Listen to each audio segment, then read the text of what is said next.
ஆச்சி மசாலா. எந்த சமையலும் ருசி தேடும் ரகசியம் 20 ரூபாய். போரூருக்கு ஒரு விசேஷம். உங்கள் லலிதா ஜுவல்லரி நம்ம போரூருக்கு வந்தாச்சு. பிரம்மாண்ட திறப்பு விழா சென்னை போரூர் மெட்ரோ அருகில் ஆர்காட் ரோடு. திறப்பு விழா சந்தை மார்க்கெட்டிலேயே குறைந்த சேதாரத்தில் மேலும் 1% குறைவு. அன்போட வரவேற்கிறேன். ஒரு வகையில் அந்த போர்னால அதிகமாக லாபம் அடைஞ்ச நாடு யார் அப்படின்னு பார்த்தா அமெரிக்கா தான். இது வெறும் எம்ஓயு தான். எம்ஓயுனா சும்மா என் கூட ஒரு பேசியிருக்கிறான், அவ்வளோதான். எனக்கு பிடிக்கலன்னா நான் எப்போ வேணாலும் அவன் தலையில் உச்சந்தலையில் குண்டை போடுவேன்றார். Right back to smacking at them and top of their ஹெட்ன்றார். அதாவது அவன் உச்சந்தலையில் நான் குண்டை போடுவேன். இது இப்படி தான் ஒருத்தன் அமைதி பேச்சுவார்த்தை நடத்தி இது பண்ணுவானா? இதெல்லாம் நம்பிக்கிட்டு வேணாச்சும் ஒருத்தன் அமைதி நிகழும்னு நினச்சாங்கன்னா அந்த நம்புறவனுடைய அறிவு கூர்மையை நம்ம கேள்வி கேட்க வேண்டிய நிலைமையில் இருக்கு. இஸ்ரேலில் ஜேஎன்எஸ் அப்படின்ற ஒரு ப்ரோக்ராம் நடந்தது. அதில் நெத்தன்யாகு அப்படின்ற ஐயா பேசுகிறாரு. அவர் என்ன பேசுகிறாரு நீங்களே கேளுங்க. ஒரு ஹீப்ரு மொழியில் ஏதோ சொல்கிறார். சொல்லிட்டு அதுக்கு இங்கிலீஷ் மொழிபெயர்ப்ப சொல்கிறார். கில் தம் ஃபர்ஸ்ட். கிறிஸ்துவர்களுக்கும் இஸ்லாமியர்களுக்கும் ஒரு பிரச்சனை வர்றதாக அவன் ஜேஎன்எஸ் மீட்டிங்கில் அவன் பேசுகிறான். அவன் ஐரோப்பியாவில் ஒரு சிவில் வார் வர்றதுக்கு வாய்ப்பு இருக்குன்னு அவன் பேசுகிறான்னா அப்போ இந்தியர்களாக நாம் எப்படி பார்க்கணும்? அப்போ இங்கே இருக்கக்கூடிய கிறிஸ்துவர்களை பாதுகாக்க வேண்டிய கடமை நம்மளுடைய இந்திய அரசுக்கு இருக்கா இல்லைங்களா? இந்த சூடோஎஃபிட்ரின் உலகத்திலே அதிகமாக தயார் பண்ணுற நாடு சைனா. அந்த சைனா அந்த சூடோஎஃபிட்ரினை ஸ்ரீலங்காவில் உள்ள ஹம்பன் புரோட்டா போர்ட்லேருந்து தமிழ்நாடு கேரளாக்குள்ளே கப்பல் மூலியமாக அனுப்பிக்கிட்டு இருக்கு. இதை 3 வருஷத்துக்கு முன்னாடி அந்த கப்பல் ஒன்றை பிடிச்சாங்க நம்மளுடைய கோஸ்ட் கார்டு.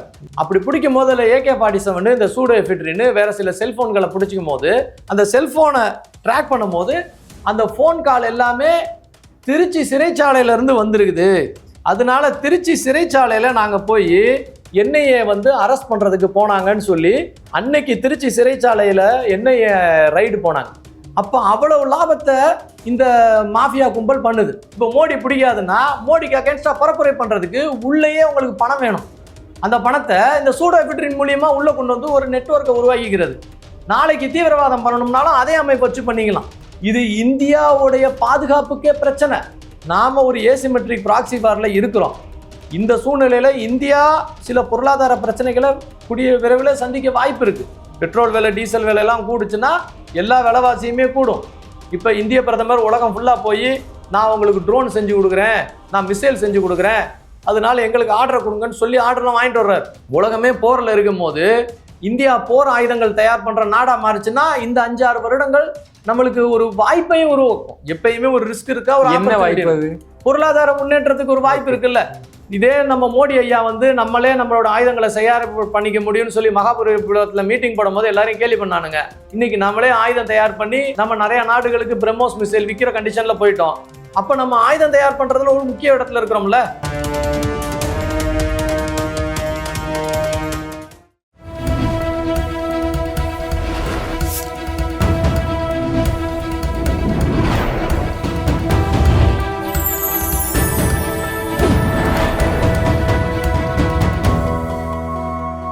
சேனல் 5 தமிழர்களுக்கு வணக்கம். இன்றைய நேரம் நம்மோடு பேச இருப்பது தேசியவாத சிந்தனையாளர் ரமேஷ் சேதுராமன் அவர்கள். சார் வணக்கம் சார். வணக்கம். அமெரிக்க ஈரான் போர் இப்போ தான் கிட்டத்தட்ட நின்ன மாதிரி தெரிஞ்சுது. ஏதோ டீல்லாம் கொண்டு வந்த பேச்சுவார்த்தைகள்லாம் நடக்கிற மாதிரி கொண்டு போனாங்க. அதுக்கப்புறம் திரும்பவும் அட்டாக் பண்ணுறாங்க. முதல்ல இது எதனால சார் நடக்குது? இதன் பின்னணி என்ன, எப்படி பார்க்குறீங்க? ஏன்னா இது ஒரு பக்கம் போராக மக்களுக்கு தெரியுது. ஆனால் அதை தாண்டி இதில் உள்ள ஒரு பெரிய ஒரு சிக்கல் இருக்குங்கிறாங்களே. அதைத்தான் அமெரிக்கா அவனுக்கு தேவையானதை பண்ணிக்கணும்னு நினைக்கிறதுனால இது நடக்குது அப்படிங்கிறாங்களா? உலகம் ஃபுல்லாக பார்த்தீங்கன்னா 2ஆம் உலகப் போருக்கு அப்புறம் அமெரிக்காவுடைய லோக்கல் கரன்சி டாலர் உலகத்துடைய வர்த்தக கரன்சியாக இருக்குது. உலகத்துடைய வர்த்தக கரன்சியாக இருக்கிற டாலரை எப்பப்போ உலகத்தில் யாராவது ஒருத்தவங்க எதிர்வினை செய்கிறாங்களோ அப்போல்லாம் ஏதாவது ஒரு போர் நடக்கும். அதை எதிர்த்தவங்க எல்லாருமே ஏதாவது ஒரு வகையில் இறந்து போயிருக்கிறாங்க. 1970 2025 வரைக்கும் பெட்ரோலை டாலர் கொடுத்து மாத்திரம்தான் விலைக்கு வாங்கக்கூடிய சூழ்நிலை இருந்தது. ஏன்னா இந்த சவுதி அரேபிய ராஜ குடும்பங்கள் அமெரிக்கா கிட்ட ஒரு அக்ரிமெண்ட் போட்டிருந்தாங்க. 2025 அந்த அக்ரிமெண்ட்டை எக்ஸ்டெண்ட் பண்ணுறதுக்கு அவங்க மறுத்துட்டாங்க. இந்த சூழ்நிலையில் அமெரிக்க டாலருடைய மொத்த வர்த்தகம் 10% உலகத்தில் குறைஞ்சது. இந்த சூழ்நிலை தான் அந்த போர் ஆரம்பித்ததாக சில பேர் சொல்கிறாங்க. இப்போ இந்த போர் நடந்தனால என்ன நடந்தது? போர் நடக்கக்கூடிய சூழ்நிலையினால ஓவராலாக இந்த அரேபு நாடுகள் கொடுக்கக்கூடிய பெட்ரோல் எல்லாம் இப்போ வர்த்தகம் பண்ண முடியாத சூழ்நிலையில் இருக்குது. ம். இப்போ அமெரிக்கா தான் கையில் இருக்க பெட்ரோலையும் பக்கத்தில் இருக்க வெனிசுலா பிடிச்சி வச்சிருக்க அமெரிக்கா அதோடைய பெட்ரோலையும் டாலர் கொடுத்து மாத்திரம்தான் விலைக்கு வாங்கணும்னு சொல்லி இப்போ வேறு வழி இல்லாமல் இந்தியாவும் அமெரிக்கா கிட்ட இருந்து டாலர் கொடுத்து வாங்கிட்டு இருக்கு. இப்போ 10% உலக வர்த்தகத்தில் குறைஞ்ச அமெரிக்க டாலரோட வேல்யூ திரும்ப மேலே போயிடுச்சு.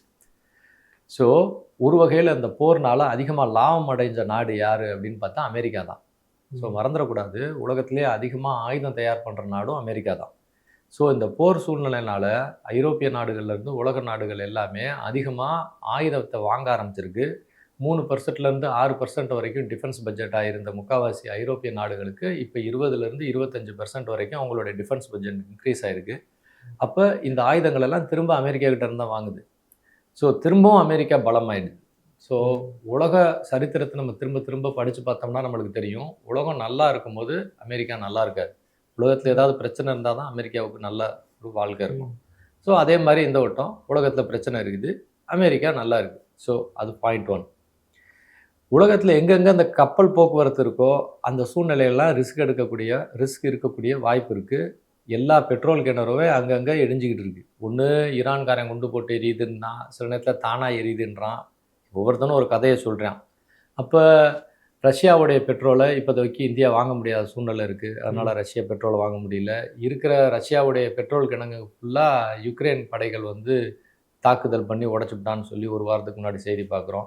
அப்போ பெட்ரோல் எங்கேயுமே வாங்க முடியாத சூழ்நிலை இருந்தால் அந்த பெட்ரோல் வந்து இப்போ அமெரிக்காவும் வெனிசுவேலா பெட்ரோலும் மாத்திரம்தான் கிடைக்குது. அப்போ வேறு வழியில் எல்லாம் நம்ம எல்லாருமே அங்கே தானே போய் வாங்குவோம். ஸோ இது ஒரு ரீசன், இந்த போரை பெருசாக கொண்டு வரணும்னு அமெரிக்கா நினைக்கிறதுக்கு இது ஒரு முக்கிய காரணம். இல்லை, பேச்சுவார்த்தை மூலமாக தீர்த்துட்டோன்னு திரு ட்ரம்ப் அவர்களே சொல்கிறாங்க. இது ஈரானை சார்ந்த தலைவர்களும் போய் பேசுகிறாங்க. அது தீர்க்கப்படலை, உடனே மறுபடியும் அட்டாக்கு. மக்கள் நம்ம இதை எப்படி பார்க்கணும்? இது என்னதான் இது என்ன நினைச்சு ரெண்டு பேருமே என்ன நினைச்சு நல்லா நம்மளை ஏமாத்துறானுங்க. நீங்கள் நல்லா தெரிஞ்சுக்கங்க, ட்ரம்ப் ஐயா வந்து ஓப்பனாக வந்து ஒரு இடத்துல பேசுகிறாரு. அவர் பேசக்கூடிய வீடியோ அப்போ அவர் என்ன சொல்றாரு, if they don't behave, we'll go right back to dropping bombs right smack in the middle of their head. Okay? Because they misbehaved for 47 years. இப்போ இதுல என்ன சொல்றாரு அவரு, நான் சொல்றத அவன் கேட்கலன்னா இது வெறும் MOU தான். MOUனா சும்மா என் கூட ஒரு பேசியிருக்கிறான், அவ்வளோதான். எனக்கு பிடிக்கலன்னா நான் எப்போ வேணாலும் அவன் தலையில் உச்சந்தலையில் குண்டை போடுவேன்றார். Okay, right back to smacking at them and top of their ஹெட்ன்றார். அதாவது அவன் உச்சந்தலையில் நான் குண்டை போடுவேன். இது இப்படி தான் வந்து ஒருத்தன் வந்து அமைதி பேச்சுவார்த்தை நடத்தி இது பண்ணுவானா? இதெல்லாம் நம்பிக்கிட்டு வேணாச்சும் ஒருத்தன் அமைதி நிகழும்னு நினச்சாங்கன்னா அந்த நம்புறவனுடைய அறிவு கூர்மையை நம்ம கேள்வி கேட்க வேண்டிய நிலைமையில் இருக்குது. அவர் ஒன்றும் அமைதியாக நடத்துகிற மாதிரி எனக்கு தெரியல. ஸோ உலகம் அமைதியாக இருந்ததுன்னா தொடர்ந்து அமெரிக்கா டாலரும் பலமாக இருக்காது. நீங்கள் தான் நல்லா பார்த்துங்க, கொஞ்ச நாளைக்கு முன்னாடி 10% அமெரிக்க டாலர் விழுந்தது. இந்தியாவே அமெரிக்க டாலரில் வர்த்தகம் பண்ணாமல் பிரிக் கரன்சிஸுக்கு நடுவில் வந்து கொண்டு வந்தாங்க. பிரிக் பிரிட்ஜுன்னு ஒன்று உருவாக்கிக்கிட்டோம். ரஷ்யா, இந்தியா, சைனா, பிரேசில் இவங்கெல்லாம் தனக்குள்ள வியாபாரம் பண்ண ஆரம்பிச்சாங்க. இப்போ இந்த போர் பெருசானதுக்கப்புறம் என்னாச்சு, இந்தியா வேற வழி இல்லை, திரும்ப அமெரிக்க டாலரில் வாங்க ஆரம்பிச்சிருச்சு. திரும்ப அமெரிக்க டாலரை வாங்க ஆரம்பித்த உடனே அமெரிக்க டாலர் வேல்யூ கூடுச்சு. அமெரிக்க டாலர் வேல்யூ கூடுச்சுன்னா தங்க விலை குறையும். இப்போ தங்க விலை திரும்ப குறையுது. இதுக்கு ஒன்றுக்கு ஒன்று நிகர் சமம் இருக்குது தம்பி. அப்போ இந்த போர் நடக்கலைன்னு வச்சுக்கோங்க, அமெரிக்க டாலர் 10% இன்னும் 20% இறங்கி இருக்கும்ல. இப்போ இந்த போர் வந்தனால தானே அமெரிக்கா நல்லா இருந்திருக்கு. ஆனால் வெளியே என்ன சொல்லும், அமெரிக்கா ஒரு அமைதி பூங்கா, அது ஒரு பறவை, எனக்கு ஒரு நோபல் பரிசு அமைதிக்கு பார்சல்னு சொல்லி ட்ரம்ப் சொல்லுவார். அதெல்லாம் நம்ம நம்பிக்கிட்டு இருக்கிறதா? அந்த அவரே தான் சொல்கிறாரு, நான் குண்டை போடுவேன், சும்மா பேச்சுவார்த்தை தான் அப்படின்னு அவரே சொல்கிறாரு. இதை அப்புறம் என்னத்தை நம்புறீங்க? இப்போ இஸ்ரேலில் வந்து JNS அப்படின்ற ஒரு ப்ரோக்ராம் நடந்தது. அதில் நெத்தன்யாகு அப்படின்ற ஐயா வந்து பேசுகிறாரு. அவர் என்ன பேசுகிறாரு நீங்களே கேளுங்க. We initiate, we attack, we surprise, and we attack those enemies that seek our destruction, that seek to kill us. We attack them before they have a chance to do so. If you know Hebrew, akam leorgecha, ashkem leorgo. Kill them first. இப்போ இதில் நெத்தன்யாகு ஐயா என்ன சொல்கிறாரு, ஒரு Hebrew மொழியில் ஏதோ சொல்கிறார், சொல்லிட்டு அதுக்கு இங்கிலீஷ் மொழிபெயர்ப்ப சொல்கிறார், கில் தம் ஃபர்ஸ்ட். அவர்களை முதலில் கொல்லவும்ன்றார். அதாவது அவர் கொல்லணும்ன்றதுல கிளியரா இருக்கிறார், பாதுகாக்கணும்னு யாரும் இங்க சொல்லலை. அமெரிக்காவுக்கு எப்படி அமெரிக்க டாலர் உலக வர்த்தக கரன்சியா இருந்து தன்னுடைய டாமினன்ஸை காமிக்கணும்ன்றது அமெரிக்காவுடைய நோக்கமோ, அதே மாதிரி அந்த ஏரியாவில் தான் தான் லோக்கல் தாதாவா ஆகணும்னு சொல்லி இஸ்ரேலுடைய நோக்கம். ஏன்னா இஸ்ரேலுக்கு தெரியும், சுற்றி இருக்கக்கூடிய இஸ்லாமிய நாடுகள் ஒன்றா சேர்ந்து இது வரைக்கும் இஸ்ரேலை பல தடவை அட்டாக் பண்ணியிருக்கு. ஸோ இஸ்ரேல் என்னைக்கு வேணாலும் அழிஞ்சிரும் இந்த இஸ்லாமிய நாடுகள் ஒன்றா சேர்ந்து அட்டாக் பண்ணுச்சுன்னா. அப்போ இது தொடர்ந்து அந்த இஸ்லாமிய நாடுகள் ஒன்று சேர்ந்து உங்க அட்டாக் பண்ணுறதை தடுக்கணும்னா அந்த ஏரியாவில் முதல் தாதாவா இஸ்ரேல் இருந்தால் தான் முடியும் அப்படின்னு இஸ்ரேல் நினைக்குது. நீ சிங்கமா இல்லைன்னா இந்த காட்டில் ஏதாவது ஒரு மிருகம் உன்னை வேட்டையாடிடும், நீ மாத்திரம்தான் மற்றதை வேட்டையாடுற அளவுக்கு பலமா இருக்கணும், பலம்தான் உன்னுடைய பாதுகாப்புக்கு ஒரே வழி அப்படின்னு சொல்லி இஸ்ரேல் நினைக்குது.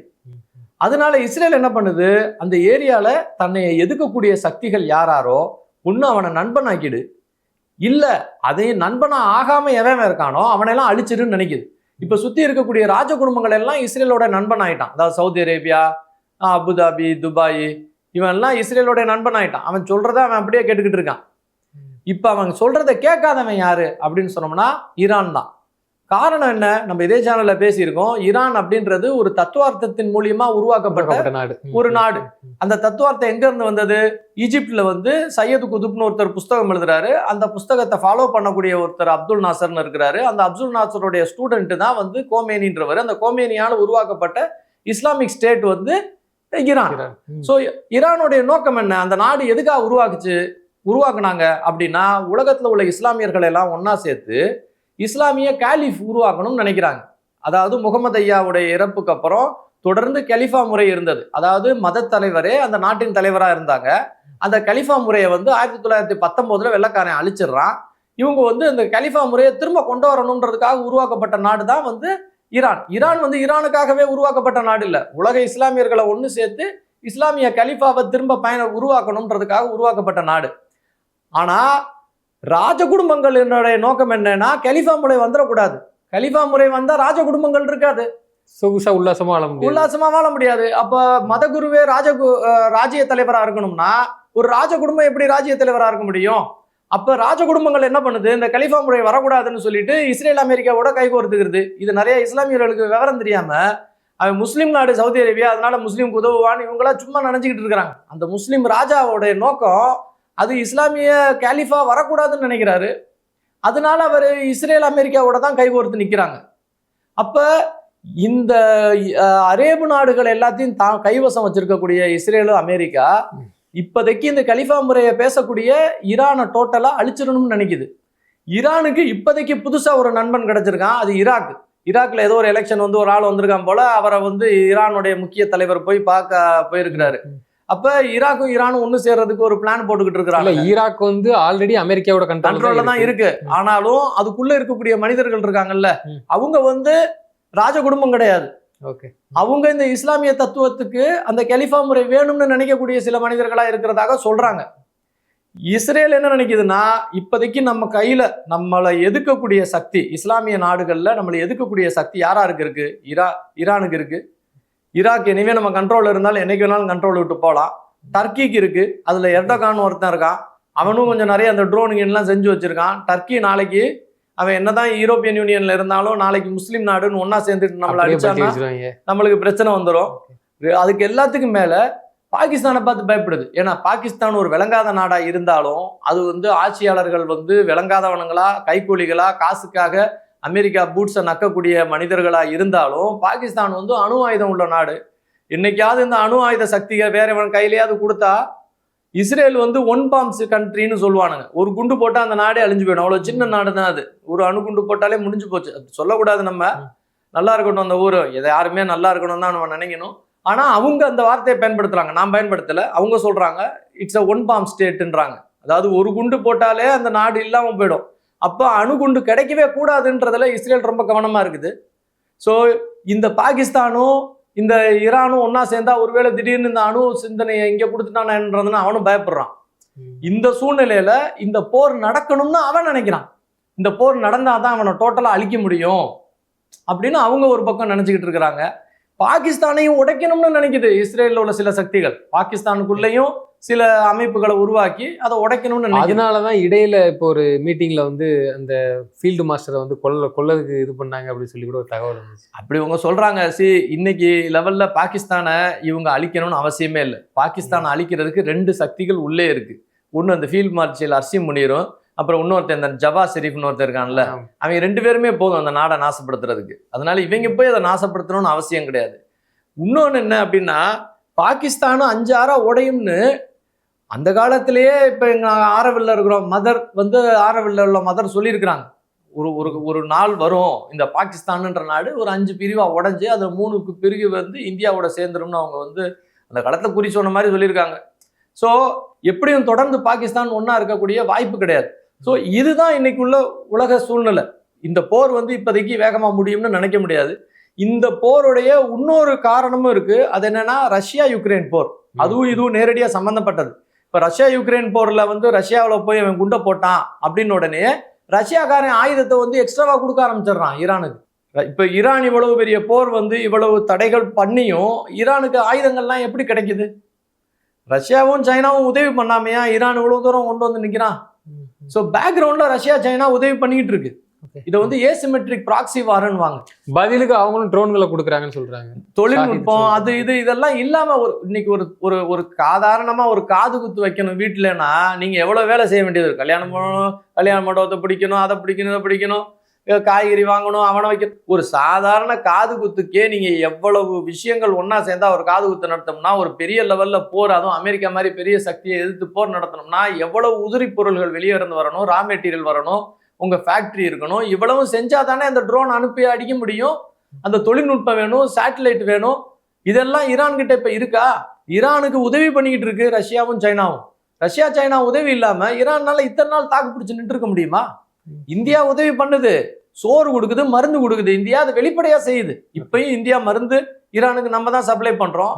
அரிசி கோதுமைலாம் நம்ம தான் சப்ளை பண்றோம். அதை வெளிப்படையா நம்ம செய்யறோம். இல்ல போரை நடத்தக்கூடிய ட்ரம்ப்புக்கு தெரியும் இங்க ஈரானை நம்ம ஏதோ விதத்துல அடிச்சா, ஆனா ஈரான் என்ன பண்ணுதுன்னா வளைகுடா நாடுகளை தானே அட்டாக் பண்ணுது. அது அவங்களுக்கு தெரியாதா? நான் ஒன்னு எடுத்து நீ என்ன இல்ல இவனாவது கேட்கணும், வளைகுடா நாடுகள் அதிபர்களாவது கேட்கணும். நாம மறந்துடக்கூடாதுங்க. வளைகுடா நாடுகள்ன்றது ராஜ குடும்பங்கள். இந்த ராஜ குடும்பம் தானே இடையில அடி. ராஜ குடும்பங்கள் ஃபுல்லா அமெரிக்காவுடைய கைகூலியா இருக்கான்.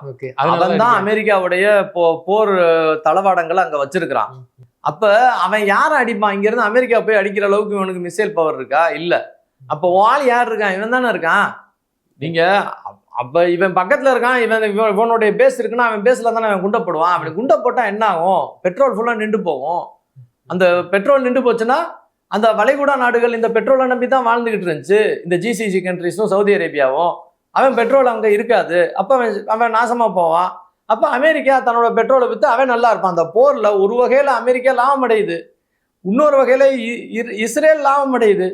இதுல அதிகமா கஷ்டப்படுறது இஸ்லாமிய நாடுகள் தான். அதுல மாத்தி இஸ்லாமிய நாடுகளே மாத்தி சண்டை போட்டுக்கக்கூடிய சூழ்நிலை இருக்கு. இதோடைய உண்மை இதுதான். இப்ப இந்த சூழ்நிலையில இந்தியா என்ன ஆகும்னு நம்ம யோசிப்போம். ஏன்னா பேய்க்கும் ரத்த காட்டேரிக்கும் சண்டை. அவங்க சண்டை போட்டு மாத்தி அடிச்சுக்கிறானுங்க.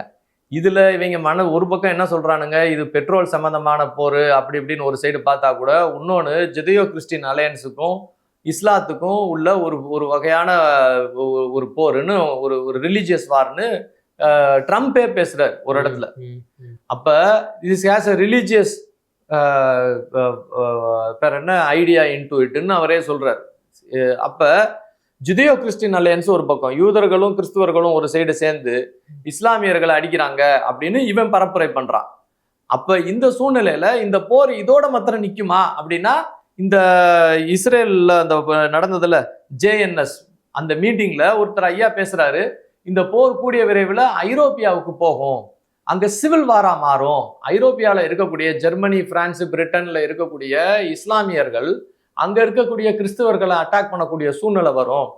அந்த சூழ்நிலை வரும்போது இந்த ரஷ்யா சைனா சின்ன ஆயுதங்களை அவங்களுக்கு கொடுத்து அங்க இருக்கக்கூடிய கிறிஸ்தவர்களுக்கும் இஸ்லாமியர்களுக்கும் ஒரு பிரச்சனையை உருவாக்கக்கூடிய வாய்ப்பு இருக்குன்னு சொல்லி அந்த மீட்டிங்ல அவங்க பேசுறாங்க. அப்ப அந்த பேசுற சிந்தனை அவங்களுக்கு வருதுன்னா என்ன அர்த்தம்? ஏற்கனவே நம்ம ஸ்ரீலங்கால ஒரு ஈஸ்டர் பண்டிகையில ஒரு தேவாலயத்துல ஒரு குண்டு வச்சதை நம்ம பாக்குறோம். அப்ப இங்க தாங்க நம்ம இது வேற மாதிரி பாக்குறோம். உலகம் ஃபுல்லா பாத்தீங்கன்னா ஜுதியோ கிறிஸ்டின் அலையன்ஸுக்கும் இஸ்லாமுக்கும் நடக்கிற சண்டையாக தான் பார்க்குறாங்க. அப்போ கிறிஸ்துவர்களுக்கும் இஸ்லாமியர்களுக்கும் ஒரு பிரச்சனை வர்றதாக அவன் ஜேஎன்எஸ் மீட்டிங்கில் அவன் பேசுகிறான். அவன் ஐரோப்பியாவில் வந்து ஒரு சிவில் வார் வர்றதுக்கு வாய்ப்பு இருக்குன்னு அவன் பேசுகிறான்னா அப்போ இந்தியர்களாக நாம் எப்படி பார்க்கணும்? அப்போ இங்கே இருக்கக்கூடிய கிறிஸ்துவர்களை பாதுகாக்க வேண்டிய கடமை நம்மளுடைய இந்திய அரசுக்கு இருக்கா இல்லைங்களா?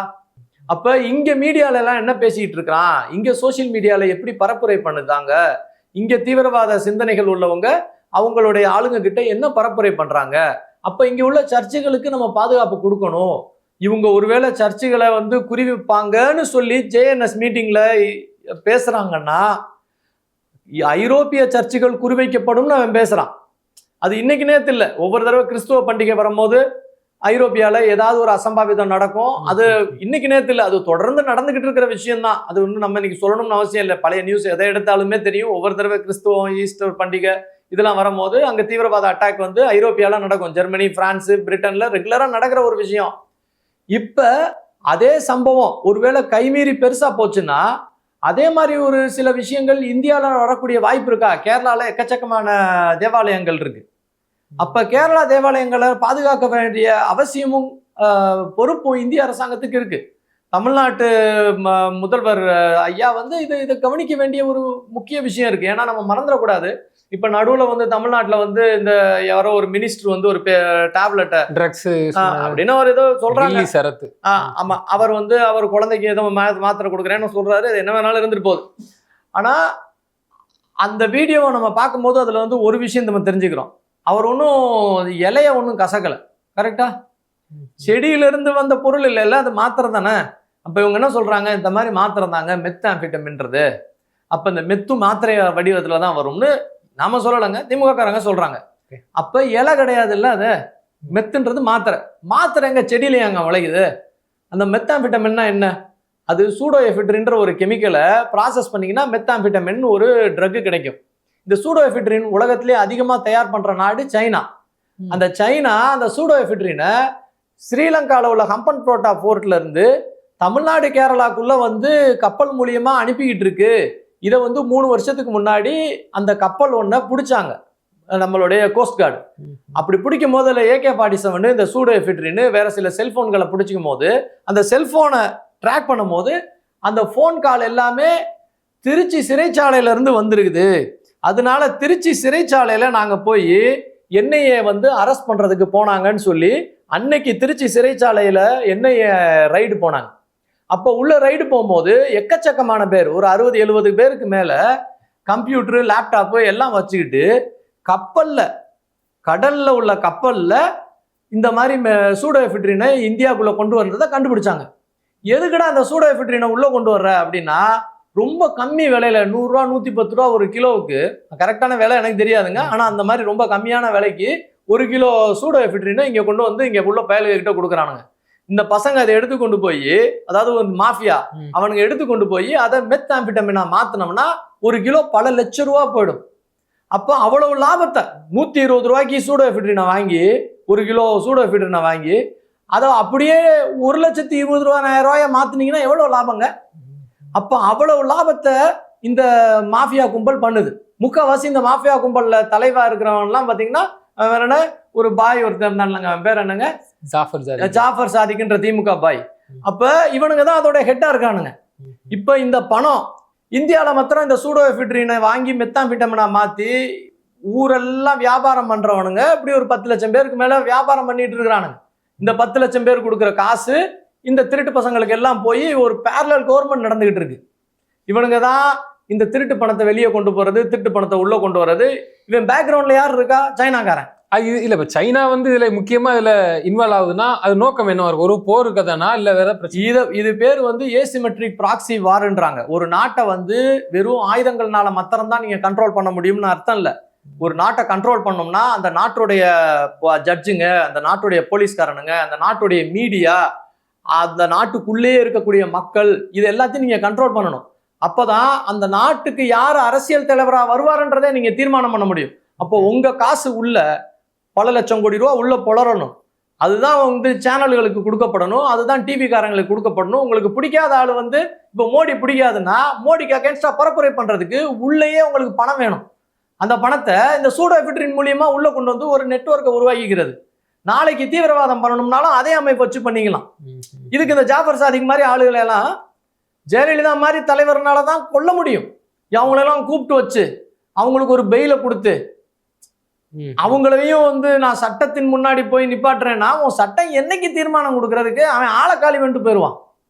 ஸோ இதெல்லாம் நேஷனல் டிஃபென்ஸ் சம்பந்தமா பார்க்கணும். தனி கோர்ட்டை போடு, ஒரு வாரத்துக்குள்ள கேஸ முடி, தூக்கு போடணும்னா தூக்க போட்டுரு. இது ஒரு ரெகுலரான கஞ்சா கேஸ் கிடையாது. இது வெளியில இருந்து வரக்கூடிய சூடோ எஃபிட்ரின்ல இருந்து வந்தது. ஏன்னா இது வந்து நேஷனல் டிஃபென்ஸ் சம்பந்தமான இஷ்யூன்னு நம்ம மாத்திரம் பேசலைங்க.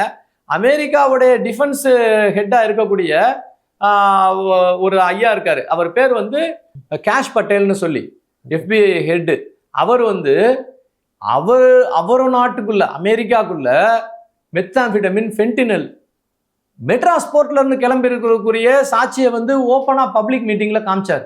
அப்ப சென்னை போர்ட்ல இருந்து இப்போ 3 வருஷத்துக்கு முன்னாடி, இப்ப இல்ல, இப்போ 3 வருஷத்துக்கு முன்னாடி திமுக ஆட்சியில இருக்கும் போது இங்க ஜாஃபர் சாதிக் அரெஸ்ட் ஆகிற அதே காலகட்டத்தில் எவ்வளவு பெருசா இருக்குதுன்னா, இங்க தயார் பண்ணி அமெரிக்காவுக்கு ஏற்றுமதி செய்யற அளவுக்கு இந்த ட்ரக்கை வச்சுட்டு இருந்துருக்கானுங்க. ஸோ ட்ரக்குன்றது வெறும் பையன் குடிக்கிறான், அவன் செத்து போறான், மண்டையை கழுவப்படுறான் அப்படின்றது, அதை ட்ரக்கை குடிச்சிட்டு எதிர்த்தாப்புல இருக்கிற பொம்பளை பிள்ளை கையை பிடிச்சிருத்தான் லா அண்ட் ஆர்டர் ப்ராப்ளம் ஆகுது. அது மாத்திரம் கிடையாதுங்க, இது இந்தியாவுடைய பாதுகாப்புக்கே பிரச்சனை. நாளைக்கு இந்த தீவிரவாதிகள் சர்ச்சில் போய் ஏதாவது ஒரு அசம்பாவிதம் செய்யணும்னு நினைக்கிறான்னா அவனுக்கு இந்த ட்ரக்கு காசு தான் பயன்பட போகுது. ஏன்னா அவன் தான் இதுல ஈடுபட்டிருக்கான். இந்தியாவுடைய பாதுகாப்புக்கு நாளைக்கு ஏதாவது ஒரு அசம்பாவிதம் நடக்குது, இல்லை நம்மளுடைய அரசியல் தலைவர்கள் பற்றி கெட்ட பேரை மக்கள் மத்தியில் பரப்புறதுக்கு ஒரு மீடியாவுக்கு கொடுக்குறானுங்க, இதெல்லாம் இந்த ட்ரக்கு காசு தான். ஸோ ட்ரக்கை கண்ட்ரோல் பண்ணணுன்றது இந்தியாவுடைய டிஃபென்ஸ் சார்ந்த விஷயம். ஸோ இந்த நீங்க கஞ்சா விட்டுருங்க, கஞ்சான்றது ஊர்ல நீங்க செடி விளையுது, அந்த செடி எடுத்து தின்ட்டு இருக்கிறான், அது மேட்டர் இல்லை. மெயினான விஷயம் இந்த மெத்தாம்பிட்டமினும் ஃபென்டினிலும். இதெல்லாம் எவனாச்சும் ஹேண்டில் பண்ணானா அவனை பிடிச்சமா, அவனை ஜெயலலிதா பாணியில உடனே அவனை எலிமினேட் பண்ணமான்னு இருக்கணும். எலிமினேட்னா அவங்க என்ன, அவங்களுக்கு இருக்குல்ல, சும்மா கோர்ட்ல வச்சுக்கிட்டு திரும்ப அந்த கஞ்சா கேஸ் மாதிரி போட்டு அதுக்கு ஒரு பெயில கொடுத்து இஸ்ரேல்ல பண்ணுவாங்களா ஒவ்வொருத்தரா? அவ்வளவுதான். பிடிச்சிங்க சார், ஒரு நோய் இருக்குங்க, அந்த நோயை குணப்படுத்தணும். உங்க உடம்புக்குள்ள தாங்க இருக்கு அந்த நோய், அதை குணப்படுத்தணும்னா என்ன பண்றீங்க? அதை கொல்றீங்கல்ல அந்த நோயை. கேன்சர் கட்டி உங்க உடம்பு தானே அது. அந்த கேன்சர் கட்டியை நீங்க என்ன சோறு ஊட்டி வளர்க்குறீங்களா? அதுக்கு பெயில் கொடுக்குறீங்களா? அதை கட் பண்ணி தூக்கிறீங்களா? உங்க நாட்டு மனுஷனாவே இருந்தாலும் அவன் உங்க நாட்டுக்கு விரோதமா சில விஷயங்கள் செய்யறான்னா அது கேன்சர். அது அப்படியே வெட்டி தூக்கி போடணும்ல. அந்த மாதிரி அதிவேகமான செயல்களை வந்து இந்த முதல்வர் செஞ்சாதான் உண்டு, அதுக்குரிய பிரதமர் அதுக்கு செஞ்சாதான் உண்டு. ஏன்னா நாம ஒரு ஏசிமெட்ரிக் ப்ராக்சி வார்ல இருக்கிறோம். இந்த சூழ்நிலையில இந்தியா சில பொருளாதார பிரச்சனைகளை கூடிய விரைவில் சந்திக்க வாய்ப்பு இருக்கு. பெட்ரோல் விலை, டீசல் விலை எல்லாம் கூடுச்சுன்னா எல்லா விலைவாசியுமே கூடும். அப்படி விலைவாசி கூடக்கூடிய அதே காலகட்டத்தில் வேலை வாய்ப்பை இன்க்ரீஸ் பண்ண வேண்டிய அவசியம் இந்திய அரசாங்கத்துக்கு இருக்கு. இப்ப இந்திய பிரதமர் உலகம் ஃபுல்லா போய் நான் உங்களுக்கு ட்ரோன் செஞ்சு கொடுக்குறேன், நான் மிசைல் செஞ்சு கொடுக்குறேன், அதனால எங்களுக்கு ஆர்டர் கொடுங்கன்னு சொல்லி ஆர்டர்லாம் வாங்கிட்டு வர்றாரு. உலகமே போர்ல இருக்கும் போது இந்தியா போர் ஆயுதங்கள் தயார் பண்ற நாடா மாறுச்சுன்னா இந்த 5-6 வருடங்கள் நம்மளுக்கு ஒரு வாய்ப்பையும் உருவாக்கும். எப்பயுமே ஒரு ரிஸ்க் இருக்கா, ஒரு என்ன வாய்ப்பு? பொருளாதார முன்னேற்றத்துக்கு ஒரு வாய்ப்பு இருக்குல்ல. நாம சண்டைக்கு போக கூடாதுங்க, சண்டை போடுறவனுக்கு ஆயுதம் செய்யற நாடா மாறலாம்ல. இப்போதைக்கே உலகமே சண்டையில இருக்குது. அப்ப அவனுக்கு என்ன தேவை? சீப்பா ட்ரோன் தேவை, சீப்பா மிசைல் தேவை. இதே நம்ம மோடி ஐயா வந்து நம்மளே நம்மளோட ஆயுதங்களை தயார் பண்ணிக்க முடியும்னு சொல்லி மகாபலிபுரத்துல மீட்டிங் போடும்போது எல்லாரும் கேள்வி பண்ணானுங்க. இன்னைக்கு நம்மளே ஆயுதம் தயார் பண்ணி நம்ம நிறைய நாடுகளுக்கு பிரம்மோஸ் மிசைல் விற்கிற கண்டிஷன்ல போயிட்டோம். அப்ப நம்ம ஆயுதம் தயார் பண்றதுல ஒரு முக்கிய இடத்துல இருக்கிறோம்ல. அப்ப 2 வீலர் செய்யறதுக்கு ஃபேக்டரி போட்டிருக்கோம், கார் செய்யறதுக்கு ஃபேக்டரி போட்டிருக்கோம், அதுக்கு லட்சக்கணக்கான இந்தியர்கள் வேலை பார்த்து பைக்கு கார்லாம் செஞ்சுக்கிட்டு இருக்கிறோம்ல. அப்ப அதே மாதிரி தானே இந்த ட்ரோன் செய்யறதும். அப்ப இதே மாதிரி ட்ரோனை செஞ்சு நம்ம வெளிநாட்டுக்கு ஏற்றுமதி பண்ணக்கூடிய சூழ்நிலை நம்மளுக்கு வரணும். அதுக்கு தான் மோடி ஐயா போயிருக்கிறாரு. இப்ப நார்வேல போய் ஒரு கையெழுத்து போட்டு வந்திருக்கிறாரு. இந்த சிப் இருக்குல்ல, இந்த மாதிரி போன்ல எல்லாம் பயன்படுத்துற சிப்பு, அதை தயார் பண்ற டெக்னாலஜியை நார்வே நம்மளுக்கு கொடுக்குது. உலக நாடுகள் ஃபுல்லா நம்மளை நம்புது.